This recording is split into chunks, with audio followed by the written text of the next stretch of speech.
जनता party के इशारे पे जो षड्यंत्र रच रहा है, दलितों का मत छीनने की साजिश रची जा रही है। बिहार चुनाव में 2025 में एनडीए को नकारने जा रही है। आप लोग कब जा रहे हैं महागठबंधन में शामिल, कब हो रहे हैं? यह कौन सा मंगल राज है? यह तो जल्लाद राज है। 2.5 लोग मिलकर सरकार चला रहे हैं। यह जो डिप्टी सीएम है सम्राट चौधरी, 3 बार राष्ट्रीय जनता दल से चुनाव लड़ा, लालू यादव जी से लड़कर राष्ट्रीय जनता दल से लंबा लड़ाई लड़े। अरे तुम्हारी तो पैदाइश ही राष्ट्रीय जनता दल। बिहार में अब से कुछ ही महीनों के बाद बिहार विधानसभा का चुनाव होने वाला है और इस चुनाव से पहले पशुपति कुमार पारस ने बड़ा ऐलान किया है। कहा है कि 5 तारीख के बाद कभी भी महागठबंधन में शामिल होने का वो ऐलान कर सकते। बातचीत करने के लिए हमारे साथ पार्टी के राष्ट्रीय प्रवक्ता श्रवण अग्रवाल जी हैं। इनसे ज़्यादा जानकारी लेंगे और जानेंगे कि चुनावी तैयारियों में कैसे रंगी हुई है आपकी पार्टी। नहीं, चुनाव तो हर 5 साल पे होता है, या यूँ कहिए कि जब से भारतीय जनता पार्टी का राजपाट शासन आया है, जब से दिल्ली में आदरणीय नरेंद्र मोदी जी के नेतृत्व में सरकार बनी है, उनके गृह मंत्री हैं, जो चल रहा है, देश बचेगा कि नहीं बचेगा, राज्य बचेगा कि नहीं बचेगा, देश में 30 करोड़ मुसलमान के हक अधिकार, उनकी संपत्ति, उनके मस्जिद, उनके ईदगाह, खानखा, मदरसे, उनकी जितनी वक्फ की संपत्तियां हैं वह छीन कर नरेंद्र मोदी जी की सरकार अपने 2 उद्योगपति मित्रों को देना चाहती है, बेचना चाहती है। अब मुल्क, यह जो हमारा मुल्क है, हमारा देश है, इस पर एक बड़ा खतरा आन पड़ा है। अब जो चुनाव आयोग भारतीय जनता पार्टी के इशारे पे जो षड्यंत्र रच रहा है, जो बिहार में बड़े पैमाने पर है, ये बिहार जननायक कर्पूरी ठाकुर की धरती है, यह धरती डॉक्टर राम मनोहर लोहिया, जयप्रकाश नारायण की धरती है, रामविलास पासवान की धरती है, यह धरती समाजवादियों की धरती है, सोशल जस्टिस की धरती है। और दूसरी तरफ राष्ट्रीय स्वयंसेवक संघ, जो भारतीय जनता पार्टी का जो मुख्य, भारतीय जनता पार्टी का जो सबसे प्रमुख अंग है, आरएसएस का कोई हंस बोले है, वह बोलता है कि संविधान से सेकुलर शब्द हटा देना चाहिए, धर्मनिरपेक्ष शब्द हटा देना चाहिए, सोशल जस्टिस, सामाजिक न्याय हटा देना चाहिए। तो अब तो सामाजिक न्याय को भारतीय जनता पार्टी हटाने की बात कर रही है।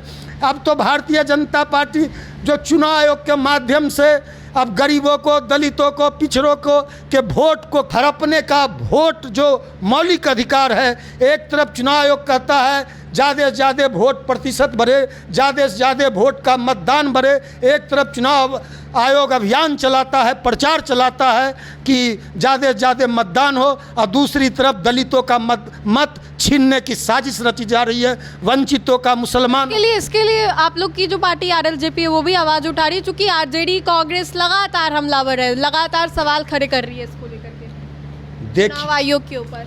देखिए, जब आपको वोटर लिस्ट का, वोटरों का सत्यापन करना था, पुनर्निरीक्षण करना था, तो आप लोकसभा चुनाव में क्यों नहीं कराए? क्योंकि लोकसभा चुनाव के समय में आपको नरेंद्र मोदी जी को प्रधानमंत्री बनना था। अब की बार 400 पार का नारा लगाया था। जब देखा कि अब की बार 400 पार का नारा फेल कर गया, भारतीय जनता पार्टी को देश की जनता ने नकार दिया, तो अब देखा कि देश की जनता बिहार चुनाव में 2025 में एनडीए को नकारने जा रही है। एनडीए बार बार प्रधानमंत्री दौर बिहार का दौरा लगा रहे हैं, और जब वापस जा रहे हैं तो उनको पता चल गया है कि एनडीए की सरकार यहाँ भाजपा का मुख्यमंत्री नहीं बनने जा रहा, नहीं बन पाएगा। पूरा अब भारतीय जनता पार्टी अति का भी अंत होता है। कह रही है अब की बार फिर से एनडीए की सरकार। जब सूर्योदय का उदय होता है तो सूर्यास्त भी होता है, उत्थान भी होता है तो पतन भी होता है। भाजपा का जितना उत्थान होना था हो गया, अब भाजपा के पतन की घड़ी आ गई है। भाजपा का पतन होना तय है, एनडीए का दफन होना तय है, और बिहार की जनता ने एनडीए के दफन के लिए कफन तैयार। आप लोग कब जा रहे हैं महागठबंधन में शामिल, कब हो रहे हैं?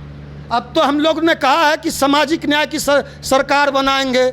जननायक कर्पूरी ठाकुर कहते थे, डॉक्टर लोहिया कहते थे, वोट का राज मतलब छोट का राज। तो हम लोग कहे हैं कि 20 वर्षों से छोट का राज खत्म हो गया है। छोट लोगों की बात नहीं सुनी जा रही है। अनुमंडल हो, ब्लॉक हो, सचिवालय हो, कलेक्ट्रेट हो, थाना हो, किसी गरीब की कोई फरियाद नहीं सुनी जाती। कोई भी बिना भ्रष्टाचार के, बिना घूस के कोई बिहार के जनता का काम नहीं होता।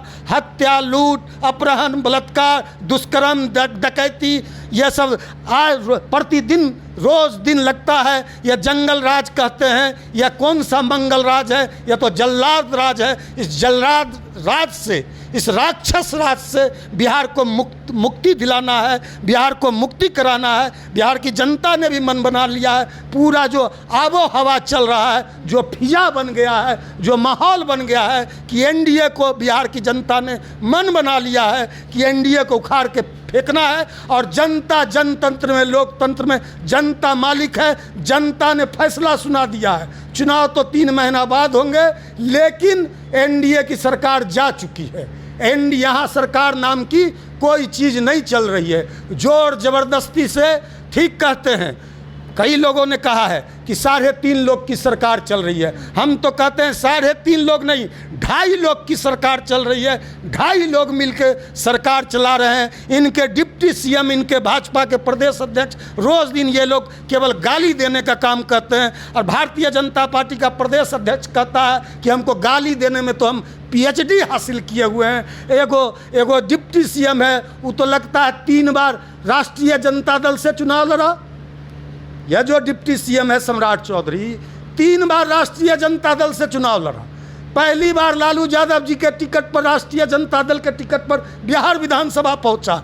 इनके पिताजी शकुनी चौधरी 3 बार राष्ट्रीय जनता दल के लाइन 10 चुनाव चिन्ह पर लोकसभा का चुनाव लड़े।